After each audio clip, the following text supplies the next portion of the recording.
Lony manyasani mar cages ijiwo mondo yud tiegruok mowinjore kendo molony ewi kaka ginyalo timo pith mar rech mar cages mabiro konyo gi geng'o midhiero manyalo juko rech e cages go kaka tho mar rech manjotimore machiegni. Ma en jip ma ochiw gi riwruok mar Commercial Aquaculture Association of Kenya kotelnegi kod jakom margi Angela Odero molero ni jopith rech go winjore omi puonj mondo giyud lony mar timo pith e yo makare.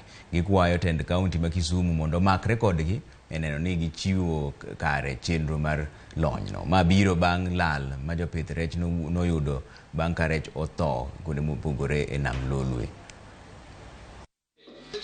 Because of reduced fish stocks, and I will not say salt, but it has increased greatly. And here are some hypotheses. This could be a negative income level, in fact, but One Kaka Commercial Aquaculture Association of Kenya wakwayo serikal mondo okel experts manyalo loso gi jopith rech mondo owachnegi gimomiyo rech notho e cages kendo opuonjgi mondo gima notimore kik timre kendo. Nitiere puonj maliw mar kaka inyalo pidh rech. Nitiere system. Pidho rech en science.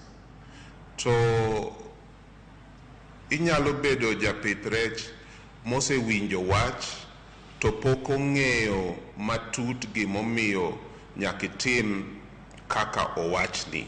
We are also cognizant of the fact that best management practices in general, such as floating feeds rather than sinking feeds, or maintaining stocking within limits and non-hazardous sourcing of fingerlings is imperative to exacerbate the impact of farming in our water system.